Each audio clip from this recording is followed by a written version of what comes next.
Good morning and welcome to the Herman Miller's third quarter earnings conference call. As a reminder, this call is being recorded. I would now like to introduce your host for today's conference, Kevin Veltman, Vice President of Investor Relations and Treasurer.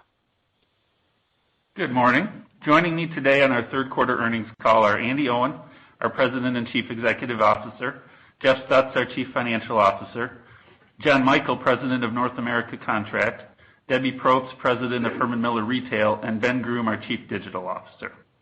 We have posted yesterday's press release on our investor relations website at hermanmiller.com. Wherever there are figures presented on a non-GAAP basis, we have reconciled the GAAP and non-GAAP amounts within that press release.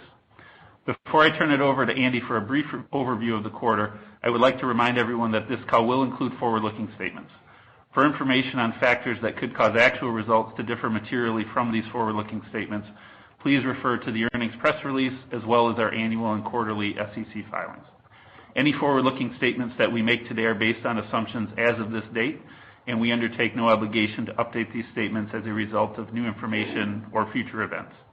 At the conclusion of our prepared remarks, we will have a Q&A session. Today's call is scheduled for 60 minutes. With that, I'll turn the call over to Andy. Thanks, Kevin. Good morning, everyone, and thanks for joining us today. While our third quarter coincided with the one-year mark of COVID-19, we have a renewed sense of optimism today as we are beginning to see a light at the end of the tunnel.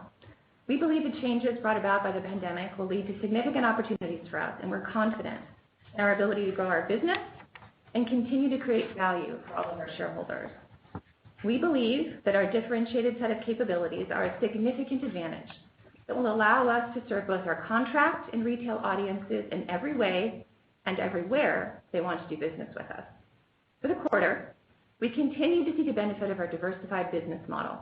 While consolidated sales were down 11% and orders were down 13%, growth in our retail and international businesses helped to offset the challenging near-term conditions in our North American contract business. We also continued our trend of strong profitability, delivering another quarter of operating margin expansion over last year.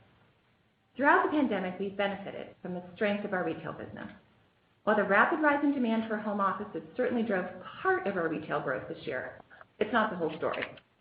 We've taken a series of very deliberate actions in this business over the last 2 years, and we're seeing the results with sales growth of 63%, order growth of 81%, and operating margins of 20% in the third quarter. It's a new day for Herman Miller Retail, and we expect to see double-digit sales growth and operating margins in the low teens going forward. Momentum is building for our contract business as well, with more of our customers moving into the action phase of their workplace planning. With vaccines ramping up, the level of urgency has skyrocketed in recent weeks, and late summer and early fall have quickly become the target for many companies to return to the office.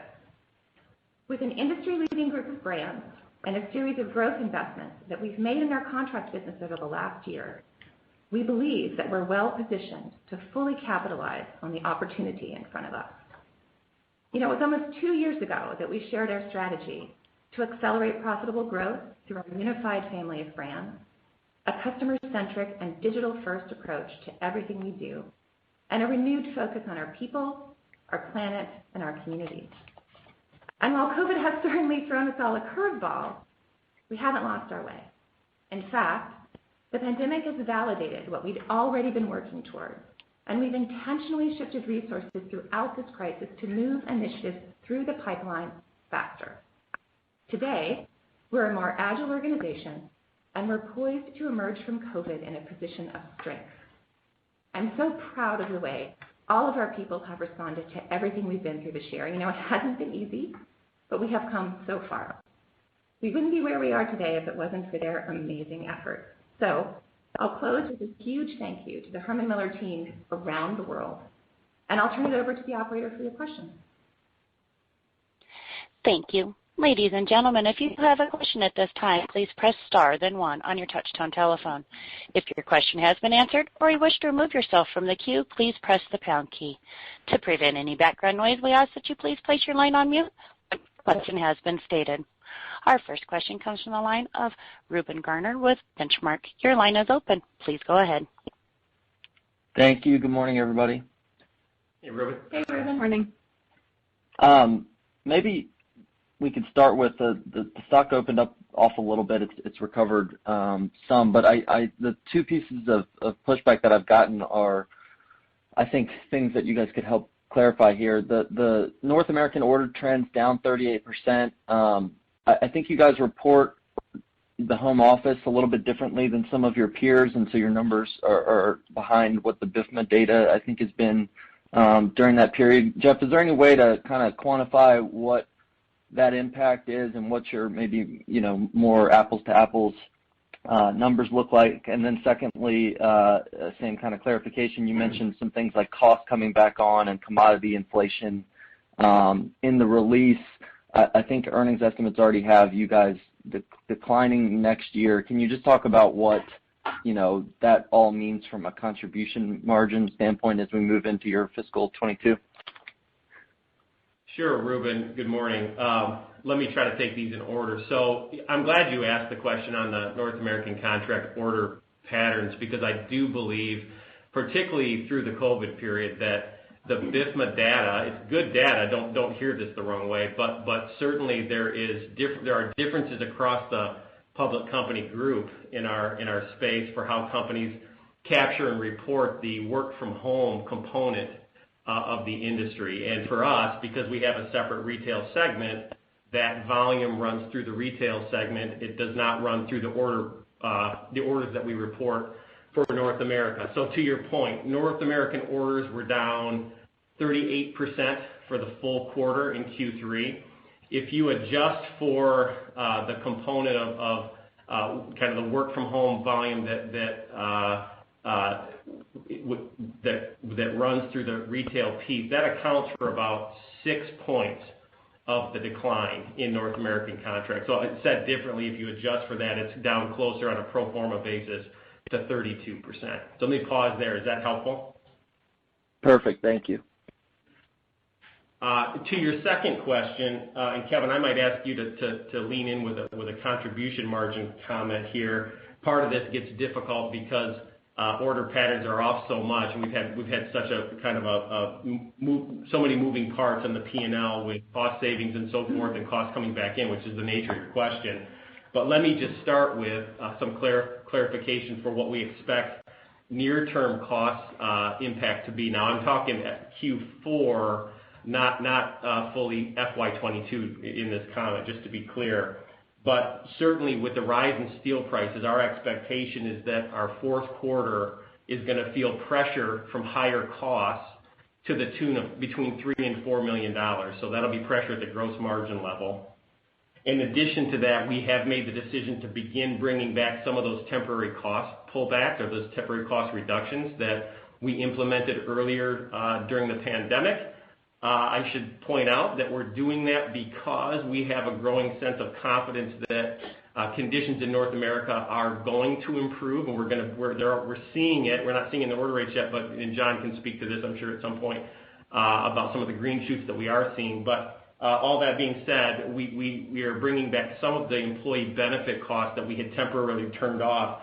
Expectations are that that'll drive about $6 million of incremental cost sequentially in the fourth quarter compared to our run rate in Q3. And then, Ruben, can you restate your question? I just want to make sure I understand what you're asking for on an FY22 contribution margin. Yeah, so I think you've obviously, your retail business, you gave some color on what margin, more sustainable margin level might look like going forward in the low teens. And so I know that business will, on a year-over-year basis will be under pressure, but what do these costs look like? How does it impact your ability to expand margins at the Inc. levels or hold margins at the Inc. levels in 22 for the business? How do we think about what that might look like with all these moving pieces? Yeah, Ruben, this is Kevin. So as you know, revenue is an important variable to contribution margin as to the rate of growth. And given we don't have an FY22 guide out there, just consider that in the background of this answer. But the way I would think about it is, over the longer run, we've tended to be a business that has 20% or so contribution margins in a normal scenario. Next year, as we bring those temporary costs that we've avoided this year back into the business, that's a variable that's not present typically in our year-over-year comparison. So without giving you an exact contribution margin assumption, because revenue does come into the equation a little bit there, we do have those costs that will feed back into the business that should be part of the math you're thinking about. We'd expect those costs to kind of weave in over the course of next year fairly ratably as well. Okay. Helpful. And maybe a question for Debbie. Obviously, retail business has been unbelievably strong, and the outlook for low teens margins, I think, is going to surprise a lot of folks. Can you just maybe go into detail at what your confidence, how confident you are that you're going to be able to grow that business double digits and sustain those low teens margins as we move into 22? I know you guys made a lot of moves. I think people looked at 2020 and thought that the benefits there are temporary, but clearly you guys see something else. Can you just maybe elaborate on what gives you the confidence that you're going to continue to grow and sustain those margins? Thanks, Reuben. I'd love to. So obviously, I certainly want to indicate that we believe that there is a build in our business this year due to the work from home needs and the increased spending in home. But there are also indicators that those trends have some longevity to them based on the real estate data that we're seeing and other data we're triangulating from the market.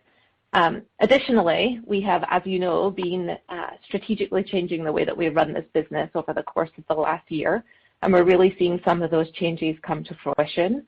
And I'm also pleased to note that we're just at the beginning of those journeys. So I think there's momentum that will continue to build with some of these strategic drivers.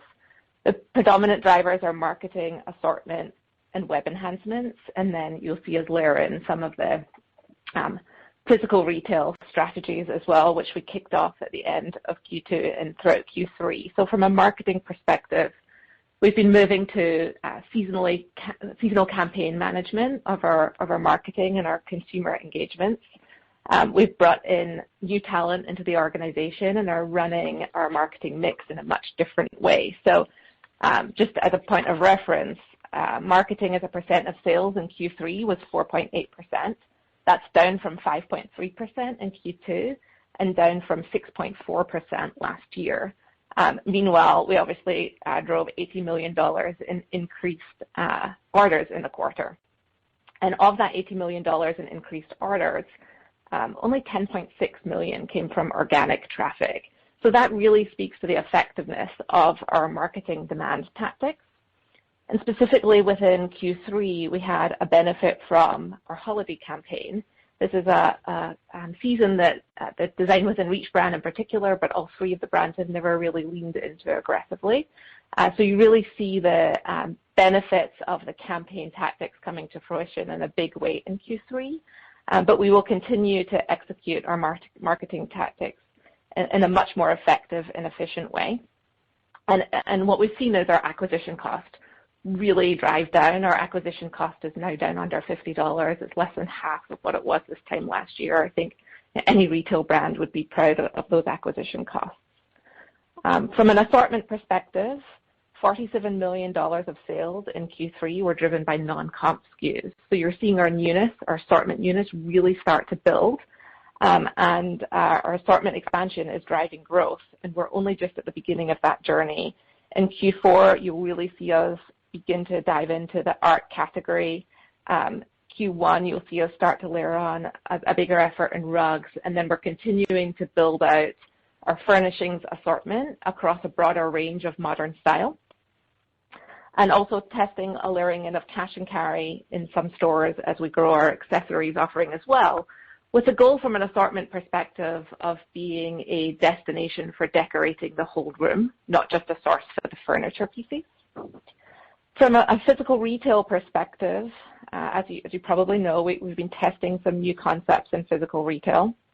At the very end of Q2 and into Q3, we opened small format Herman Miller stores, which I came into my role pre-COVID very excited about based on a couple of things. The trends we were already seeing in a distributed workplace, where more and more people were using their homes as places to work out of and therefore need effective spaces to do that.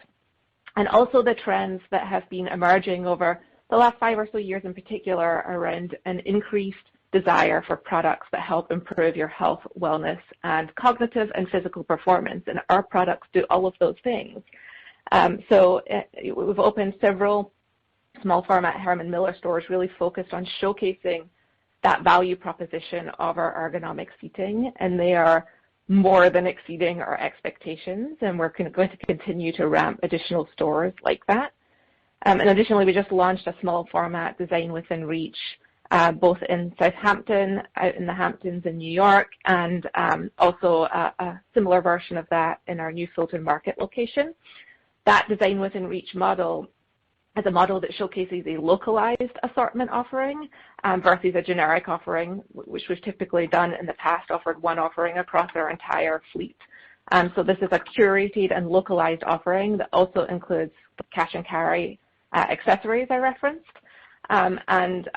This type of store costs about a fifth of what the previous DWRs cost in terms of capital and inventory investments for opening. And we're seeing some very initial but positive performance from those locations. So we're really looking at how we optimize our physical retail as a key component of the customer journey. Certainly what we've learned over the last year is how important that in-person engagement with our product and our brands are, especially in the ergonomic seating category, where most customers are purchasing that type of product themselves for the first time. And until now, a procurement specialist or an ergonomic specialist at a corporate office has made that decision for the customer.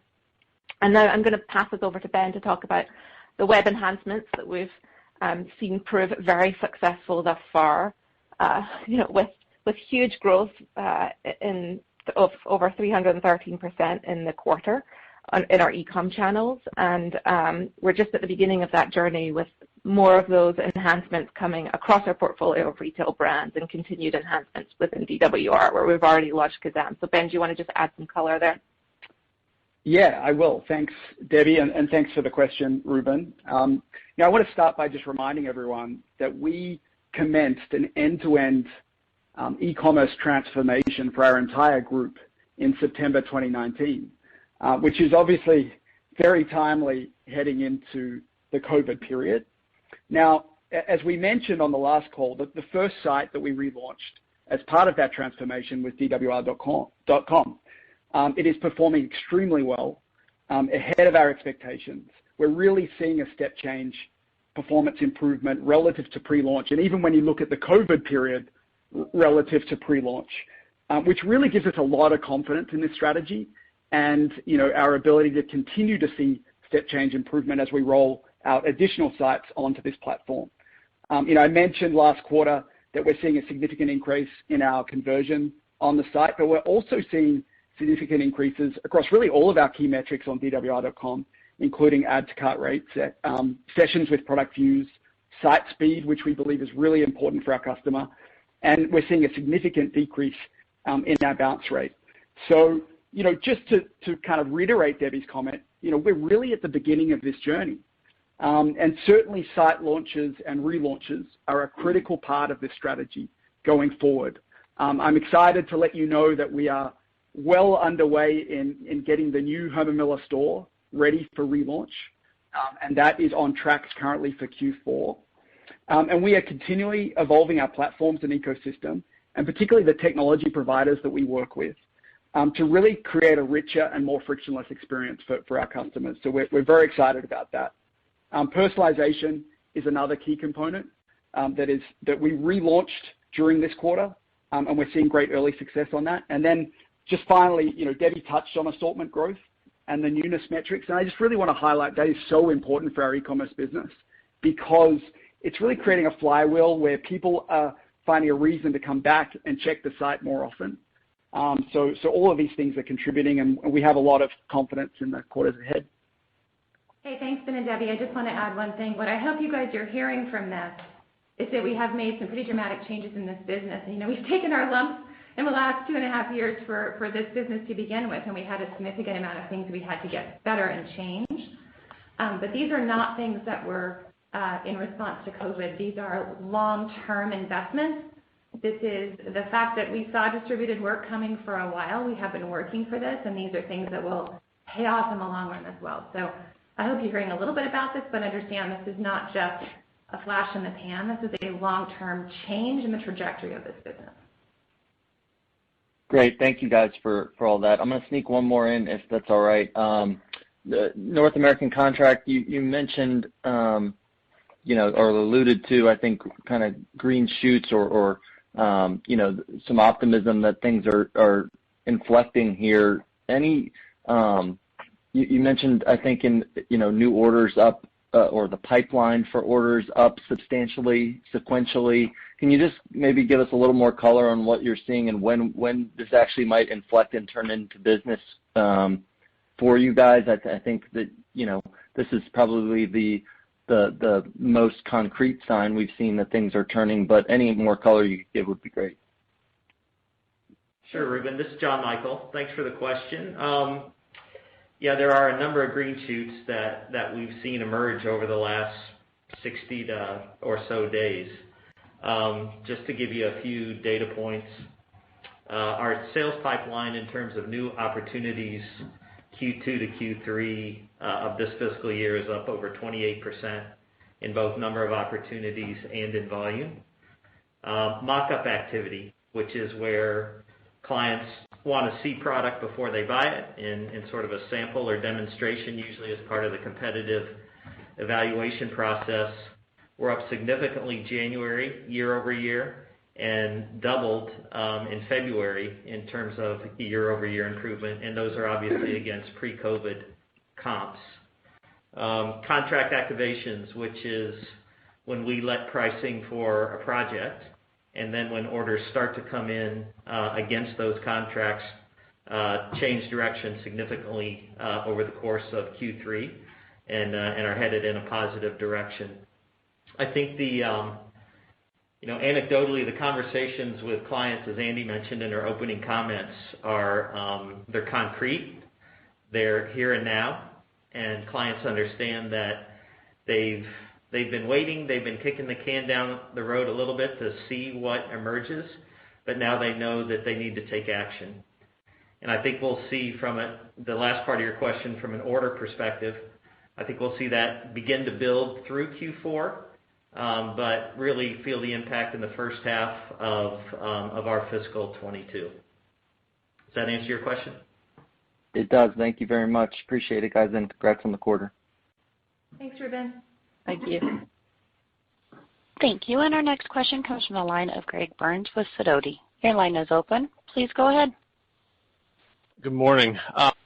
Relative to some of the inflationary pressures you're feeling, what are the actions are you taking to close the? Have you raised the price? Do you have any other offset cost-cutting measures? And how do you think about the timing of you closing narrowing that price-cost gap over the next couple of quarters? Thank you. Hey, Greg, you're breaking up just a little bit, but I think your question is about price cost and actions we're taking. We are taking a price increase, but I'm going to hand it over to Jeff to give you details on that. Yeah, good. Thanks, Greg. With respect to near-term actions, look, as we have in the past, when we see major inflationary pressures like we're seeing with steel, we've had success implementing price increases to help offset that. That is, in fact, what we're doing.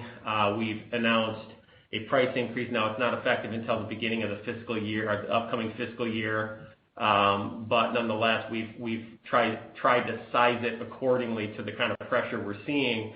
I will remind, and I know you realize this, but just for others listening, it's always important to remember in the contract business that when you put a price increase in place, it's not as though you hit a light switch and immediately start to realize the benefit of that price increase. That has to phase in over a period of time. We've taken that into account, obviously, in sizing the price increase. So I would say we're reacting to this very much like we have in the past, and we have confidence that it will be effective. And then more broadly, look, we as a company have always, and I credit our operations teams tremendously with the work that they do, and our supply chain folks.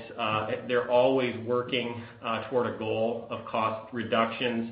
That won't change for us. We're continuing to press for improvements and efficiency improvements and so forth. So that's kind of part and parcel with how we do business and is expected as we move through the fourth quarter and into next year. Now, I think as Kevin pointed out, we have these temporary costs that are coming back into the business, and to completely offset those next year with efficiency improvements, that's probably a bridge too far, and I wouldn't want to set that expectation. But we continue to be focused on cost reductions like we always have been, and leaning out the operation. Okay, thanks. And in the prepared remark, you mentioned some of your, I guess, incubator projects, and one you talked about was the Herman Miller Professional. Can you just talk about that? Sounds like you're going after the smaller end of the market with this initiative. Can you just tell us, a little bit more about that, what the go-to-market is for that strategy, and how that might increase your total addressable market in the office space? Yeah, I'm going to hand it off to Ben Groom in a second, but I just want to touch on the Innovation Incubator, Greg, because I think it's a really important business model that we've set up. As you know, when you put a new idea in the middle of a big business, it doesn't necessarily get what it needs to flourish and thrive. And we've seen by setting up this sort of SWAT team and putting our new ideas into it and running them effectively a little bit separate from the rest of our business, we've seen great traction. So we did that with gaming. We haven't really touched on the gaming business, but the gaming business is incredibly successful. And we're excited about our partnership with Logitech G, one of the most amazing, innovative, and design thinking companies when it comes to gaming peripherals. So we think there's a lot of runway there. And then Herman Miller Professional is one of the other ideas that came out of that group. So Ben, you've been pretty instrumental in this, so maybe I can turn it over to you to give some color. Yeah, thanks, Andy, and thanks for the question, Greg. So in essence, Herman Miller Professional is the e-commerce business for our contract business, right? So I just want everyone to be very clear on that. And we're really committed to creating the best e-commerce experience we can for the contract market. So what we're working on will provide, tailored B2B pricing, a contract-focused catalog, design tools, professional-grade files and specifications, etc. So we're really trying to create a custom e-commerce experience for B2B buyers in general, but particularly, as you mentioned, Greg, focused on our small, medium business segment, which we believe has been underserved by our business historically, and we're very focused on targeting that segment through this initiative. And really, in essence, what we're trying to do here is turn HermanMiller.com, which, as we all know, is our most visited contract showroom, into more of a revenue-generating asset. So, we are on track to launch in this quarter, so Q4. We're going to take a very agile approach to this business, starting with an MVP launch and really beginning to build out more and more functionality over time as we learn more from how our customers behave on this platform. But I really want to emphasize, too, one of the unique aspects of what we're trying to do here is bring the best of Herman Miller customer service and the best of Herman Miller dealer customer service to an e-commerce experience, because we believe the future of e-commerce for our business, for our customers, at our price point, customer service is a huge component of that. And we feel like when we look at the marketplace right now, there are companies that are doing well in terms of technical innovation, and then there are traditional companies that are great from a customer service standpoint, and we really want to be both. So this is a really big focus here, and as a result of that, we've really partnered very closely with our dealer community on this initiative. They will be very much part of this. Obviously, this site will be designed to allow customers to buy now, but if we gather information during the purchasing process that these customers would be better served offline, particularly by a dealer, then we expect that this will create great data and great lead generation for our dealer community as well. So we're really excited about what this could mean for our contract business, not just in North America, which is where we're going to start, but internationally as well. Good. Thank you. Thank you. And again, ladies and gentlemen, if you have a question at this time, please press star then one on your touch-tone telephone. Our next question comes from the line of Steven Ramsey with Thompson Research. Your line is open. Please go ahead. Hey, good morning. Maybe to start with on the long-term retail growth outlook, clearly a strong market backdrop, but then many internal improvements going on. I guess thinking about the long term, maybe the three factors I'd like to get some color on as contributing to the long-term growth is how much of that is same-store sales growth, how much of that is new store openings, and maybe how much of that is digital growth platforms as well.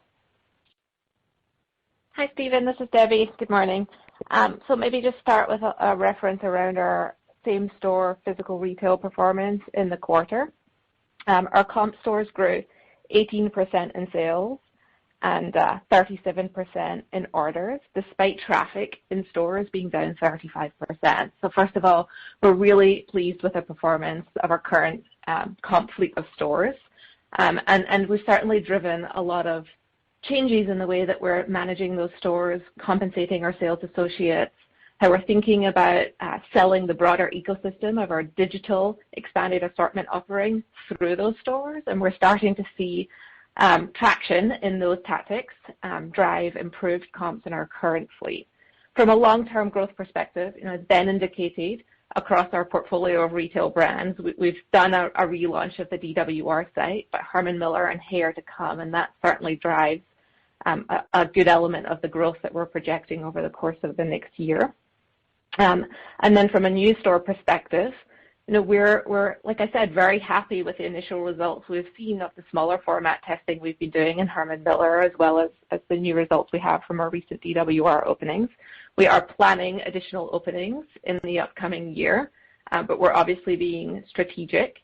I'd say that the additional color I'd provide is that in order to continue to build double-digit growth, we do need some investment in the retail infrastructure, and we need some investment in our go-to-market channels, digital and physical stores, obviously being those key channels. So we're very excited about the strategies that have deployed so far and the traction we've gotten, and looking forward to continue to push in those areas. Okay, great. And then thinking about costs coming back, maybe for retail solely, is the retail segment running full on costs? If not, maybe where are costs not at what you may call full run rate, and what are the factors that would determine bringing those costs back to full run rate? Hey, Stephen, this is Jeff. Let me jump in here, Debbie, real quick. I would, maybe as a general characterization, I would say that the large component of the costs that are yet to return are not in the retail business. Certainly, it touches the retail business, but they largely center around the North American contract business, and to a little lesser degree, international. The components that do touch retail, and you can think of this as probably pro rata by size across the whole enterprise, is travel and entertainment, right? That's an area that we are including in our own calculus for what is yet to come back. And of course, through COVID, travel has been significantly reduced, in some cases to almost nil. Now that won't stay that way forever, but I can also tell you that Andy and I are pushing the organization to think differently about travel in the future. I think we've all learned some new ways to do work, and so with that, we don't expect to return to necessarily pre-COVID levels anytime soon. But you can't run a global business without some people moving around, and we expect that that's going to pick up. So that is one area where certainly the retail team will see some impact, and then there's some other employee benefits like retirement, employer-paid retirement contributions and things that will affect retail. And Debbie, please, I didn't mean to cut you off, but join in. The only thing I'd add is just most of the incremental cost that we're planning going forward is variable costs associated with sales. So as sales grow, our marketing costs will increase, but not as a percent of sales, just as an absolute spend. And then our variable selling cost obviously increases. Gotcha. Helpful color. And shifting to maybe DWR contract, how that relates to the improving North America pipeline and sentiment. Is DWR contract benefiting at all from this sentiment, or overall do you expect as there's a shift from people going back to offices, maybe some incremental less focus on home spending? Is there maybe a reverse effect where it softens some retail demand but increases North America contract? Well, Stephen, so DWR contract is obviously captured in our retail segment, and DWR contract ran down 30 in the quarter. That's an improvement from where it's been trending, and it's obviously an improvement from where North America contract is trending. What I will say is, in recent weeks, we've seen a similar flurry of activity that John spoke to in North America in DWRC. And I think we're seeing DWRC improve slightly ahead of the rest of North America because of the large penetration of ancillary products in that category. And as companies are thinking about what return to work looks like, they're rethinking about a different floor plate format and one that includes much more community and ancillary space.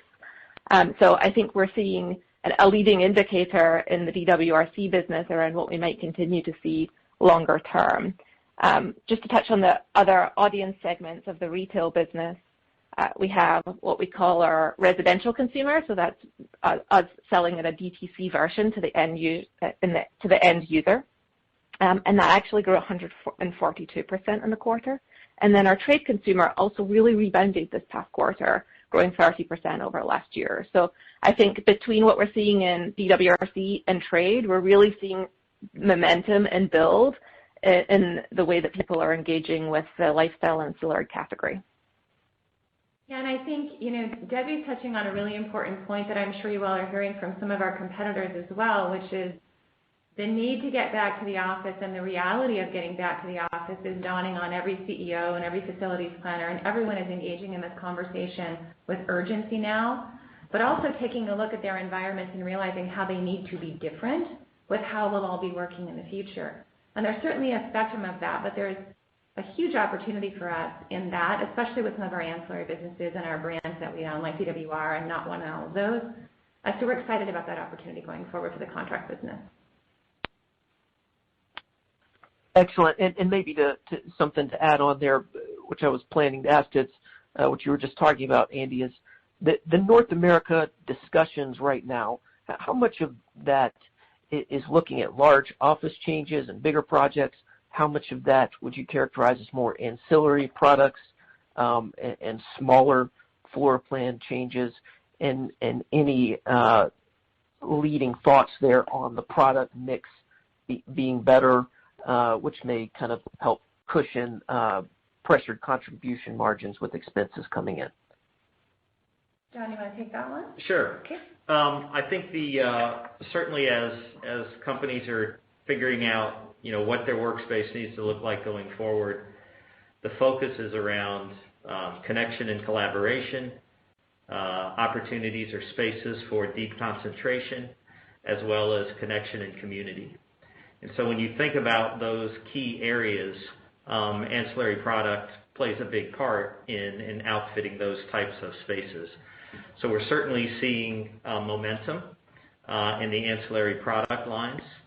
I think to your question about size of offices and those types of things, that's been an interesting conversation with clients. I think, to be honest with you, it's a little bit all over the board, but early the conversation was, we're not going to need nearly as much space. As we actually get into the planning process and you begin to bring more collaborative space into the office, you find out that you may accommodate less people, but you actually need a similar size space because of the different type of spaces that you're creating.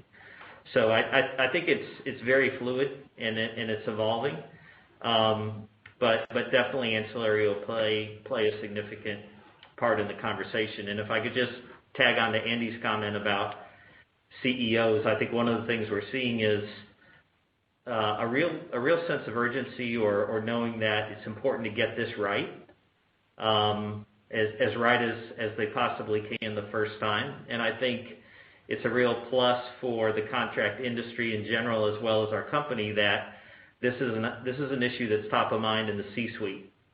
And space is not always in the top of mind of the C-suite, but I think it's going to play a critical role moving forward.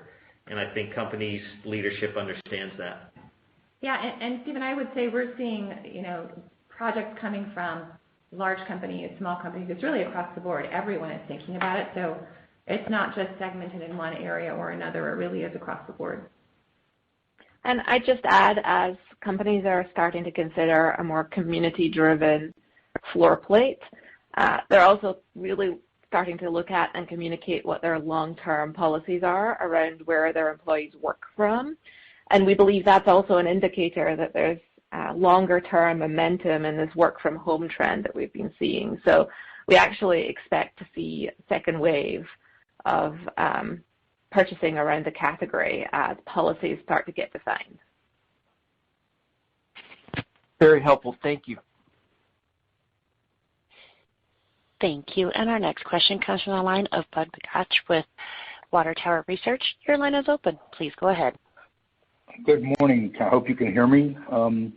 Congratulations on the quarter. Hi, Bud. It's been a long time. How are you? Hi. I'm fine, thank you, Andy. I hope you are as well. And Jeff, I hope you all are as well. Congratulations on navigating a difficult period. I want to go back a little bit in history because, as I remember, Herman Miller for the last decade really talked about the living office, which I think John talked about as collaboration, which was the whole office contract community was talking about that. And COVID obviously makes that a much more challenging issue. And I think you talked about space. And as I saw over the last several decades, the amount of space was top of mind of at least the real estate people of most corporations. So I really am interested to get a little more color for you on those conversations, particularly with the C-suite, which I think is important because how will the office look in the future? What's it going to be? Are we going to have more architecture and go back to private office other than benching and those kinds of close quarters? Or what do you see as the future, and how does your mix go into that? And then I do have some other questions based upon the financials that I'm looking at. Sure, Bud. This is John Michael. I think there's clearly a couple principles emerging in terms of how the new workplace is going to be planned. One of them is that of what we would call de-densification, and this is a term that we're hearing a lot from the commercial real estate community as well. And that is, to your point, historically, the focus has been how do we get more people in the space, how do we drive down square footage per person, et cetera.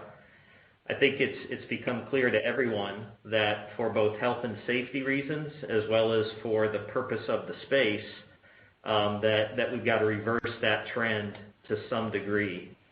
The other thing we're hearing a lot about is amenity-rich spaces. And that is, as the office becomes not a place that I have to go to 5 days a week, but a place that I want to go to support the type of work that I need to do, it has to be a destination.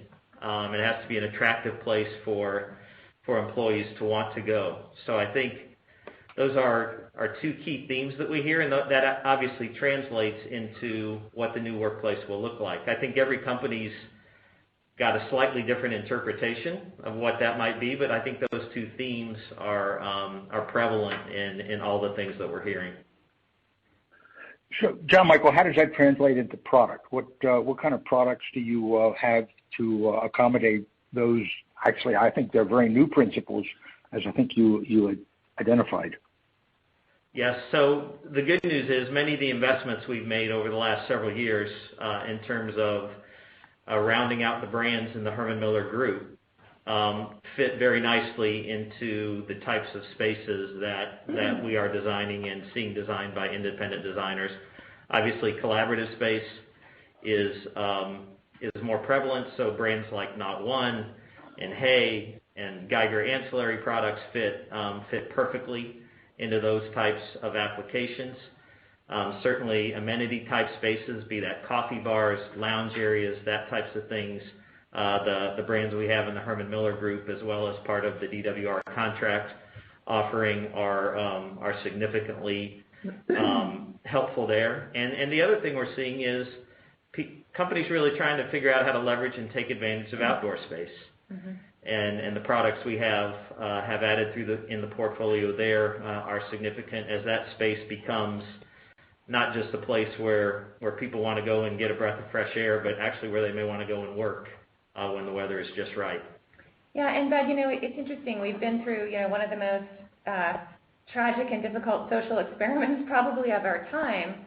But I think one of the things we're also seeing is that there is a real focus, as Debbie mentioned, on health and wellness and how, things like ergonomic seating when you are sitting and when you are focusing on work in a heads-down way become really, really important. And so as we look at these workplaces with collaborative spaces and amenity-rich environments, we also need to include almost library-like settings for heads-down work that are really focused on how you can do that work in a healthy way.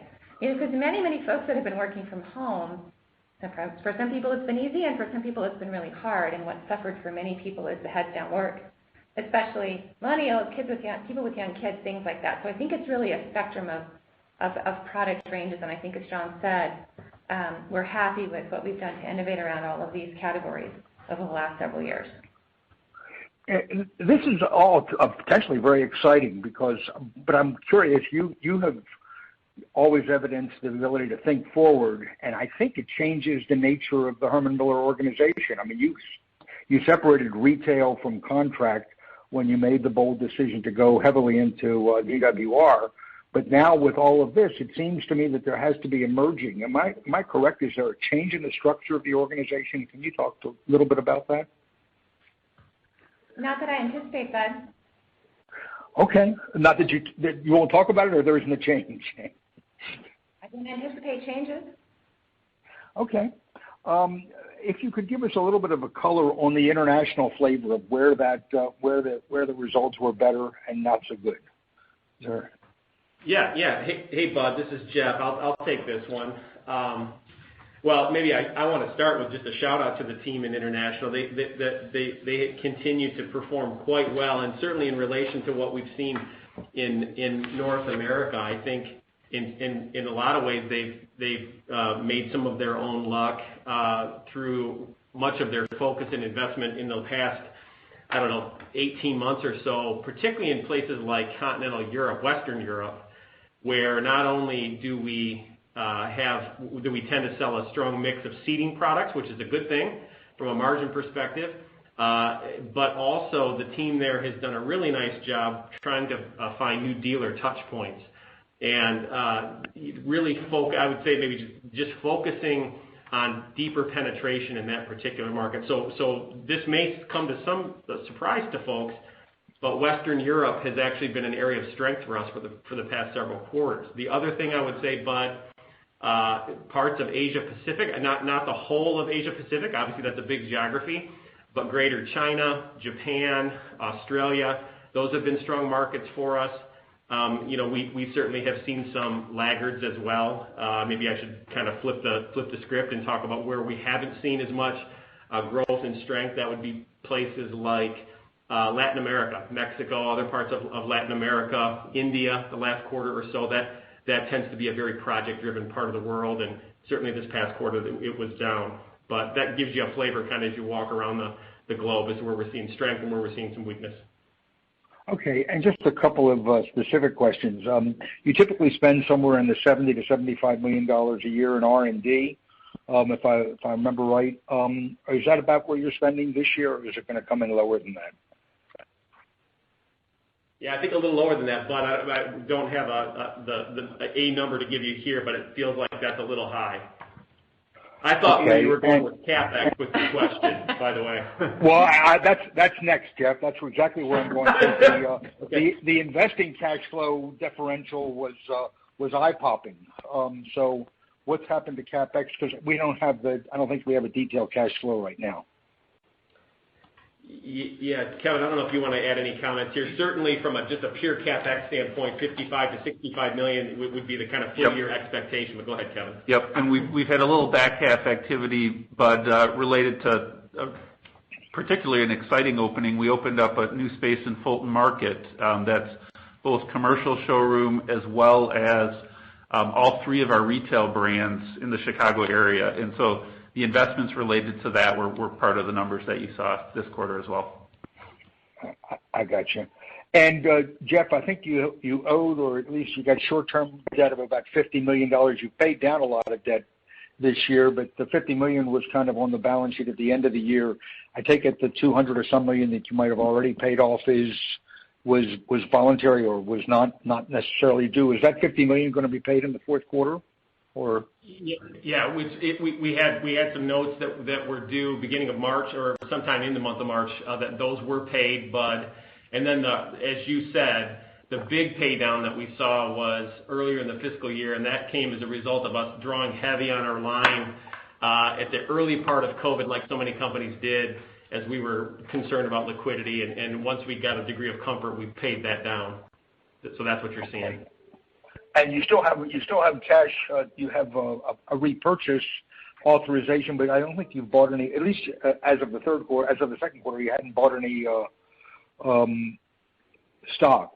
What's the plan on that for the rest of the year? Yeah, Bud, this is Kevin.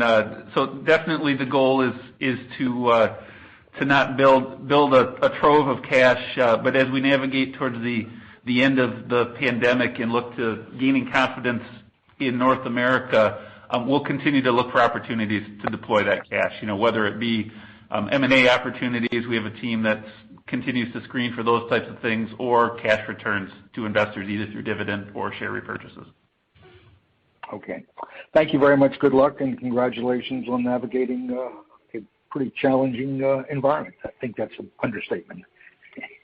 Thank you, Bud. Thanks, Bud. Nice to hear from you. Thank you. Thank you. And I'm showing no further questions at this time, and I would like to turn the conference back over to Andy Owen for any further remarks. Well, thank you all for joining us on the call today. We appreciate your questions and your continued interest in Herman Miller. And we're looking forward to updating you again next quarter. Hope everyone stays well and take care. Thank you. Ladies and gentlemen, thank you for participating in today's conference. This does conclude the program, and you may all disconnect. Everyone, have a great day.